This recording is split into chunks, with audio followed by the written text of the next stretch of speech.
का क्या है? अब इलाहाबाद हाई कोर्ट सुनने में आ रहा है कि 1 तारीख से खुलेगा, 1 जुलाई से।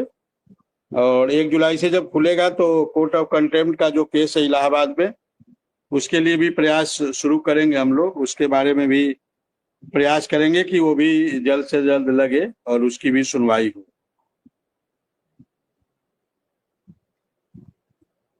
सुप्रीम कोर्ट, हाई कोर्ट, दोनों की अभी आपने जानकारी दी। दूसरा यह है सबसे बड़ा मुद्दा कि समर कैंप का पैसा इस वीक में निकल आएगा, सरकार से मिल जाएगा, लोगों को मिलना शुरू रहेगा इस वीक में या अगले वीक तक पहुंचेगा पैसा? नहीं, अभी तो बजट आएगा ना, अभी तो लिमिट जारी होगी। तो लिमिट जारी होगी, यदि कल परसों हो भी जाती है तो इस हफ्ते तो मिल नहीं पाएगा, मिलना तो अगले ही हफ्ते है।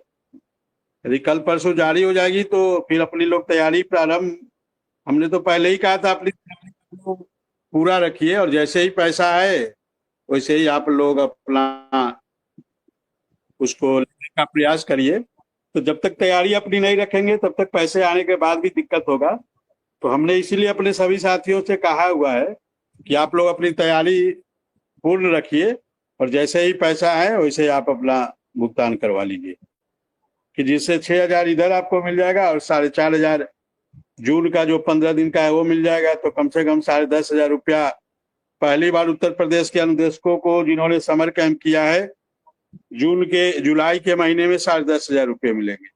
ये भी अनुदेशकों के इतिहास में पहली बार ऐसा हो रहा है। तो कहीं ना कहीं जी 10,500 रुपया इससे पहले हमेशा जून में, पहले तो जून में मिलता ही नहीं था। जब पूरी छुट्टी होती थी जून में तो जून में पैसे ही नहीं मिलते थे। बाकी बाद में जब 1 जुलाई से हमारा नवीनीकरण होता था तो जुलाई में जून के पैसे ही नहीं मिलते थे, सीधे अगस्त में मिलते थे। अब चूंकि 15 दिन इधर 16 जून से विद्यालय खुले हैं, हमारा नवीनीकरण अब 16 जून से होता है, तो 15 दिन इधर कम से कम 4,500 रुपया इधर मिल जाता है। और इस बार समर कैंप जिन लोगों ने किया है उनको 6,000 रुपया वो मिल जाएगा। तो करीब 10,500 रुपया उन अनुदेशकों को मिल जाएगा। तो कहीं ना कहीं एक राहत अनुदेशकों के जीवन में मिलेगा और पहली बार ऐसा होगा कि किसी भी अनुदेशक के खाते में जुलाई महीना में 10,500 रुपया मिलेगा। तो ये भी विक्रम कहीं सिंह, ना कहीं ये बात आपकी ठीक है कि 10,500 रुपया मिलेगा, कुछ समय कटेगा, लेकिन 10,000 9,000 में क्या किसी का परिवार इस महंगाई में चल सकता है? ये सवाल कैसे खत्म किया जाए? नहीं, बिल्कुल नहीं चल सकता है। 9,000 10,000 में परिवार कैसे चल पाए? 9,000 10,000 तो आज के डेट में कुछ है ही नहीं। 2 से 3 दिन में 9 से 10,000 रुपये खर्च हो जाते हैं। उसके बाद कैसे लोगों के दिन कटते हैं, यदि माता पिता के आशीर्वाद न हो, माता पिता का सहयोग न हो, तो इस 9,000 10,000 में तो किसी का जीवन नहीं चल पाएगा। तो एक समस्या तो है ही, बहुत बड़ी समस्या है, विकराल समस्या है। और इस समस्या का एक ही उपाय है, आर्थिक रूप से अनुदेशक मजबूत हो। और जब आर्थिक रूप से अनुदेशक मजबूत होगा, और ये होगा कैसे? जब माननीय मुख्यमंत्री जी इसकी घोषणा करेंगे अनुदेशकों के मानदेय बढ़ाने की, अनुदेशकों की स्थितियों को सही करने की, तभी ये जो मानदेय रूपी जो कैंसर रूपी बीमारी है तभी ठीक हो पाएगी सर।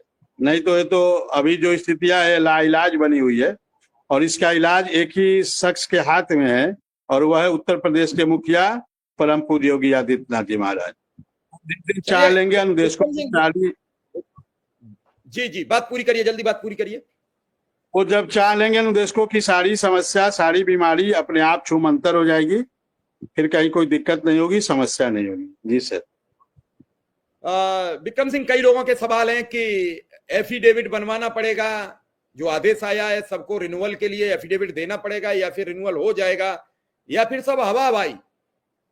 एक कोई आज मैसेज किया था किसी जिले का नाम याद नहीं आ रहा है, वहां के शायद 200 से ज्यादा अनुदेशक हैं, मऊ जिले का था शायद।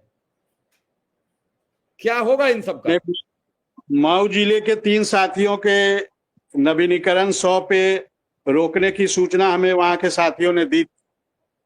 जिन लोगों के नवीनीकरण रुके हैं फोन किया था। एक क्या नाम है, कोई सोनकर हैं, उन्होंने मुझे फोन किया था, तो मैंने उस पर योजना बात किया। तो बात करने पे ये हुआ कि उन तीनों लोगों को कहिए कि एक एप्लीकेशन लिख के मेल करे। तो मैंने उन तीनों लोगों को बोल दिया है कि एक एप्लीकेशन लिखकर मेल करिए और उसकी कॉपी मुझे भी भेजिए, फिर उनकी समस्या का निदान हो जाएगा। तो कहीं ना कहीं देखिए, हम आपके चैनल के माध्यम से इस समय नवीनीकरण का दौर चल रहा है। बहुत सारे साथियों को समस्या आ रही होगी, हम इस बात को समझते हैं, क्योंकि देखिए इसमें जिला वाइज भी बहुत सारी समस्या आती है। किसी जिले में उसी बीमारी की अलग बीमारी एक ही रहती है, फिर भी इलाज जो है अलग अलग होता है। तो जिला बेसिक शिक्षा अधिकारी के ऊपर भी बहुत कुछ निर्भर करता है। तो जिन साथियों के साथ ऐसी कोई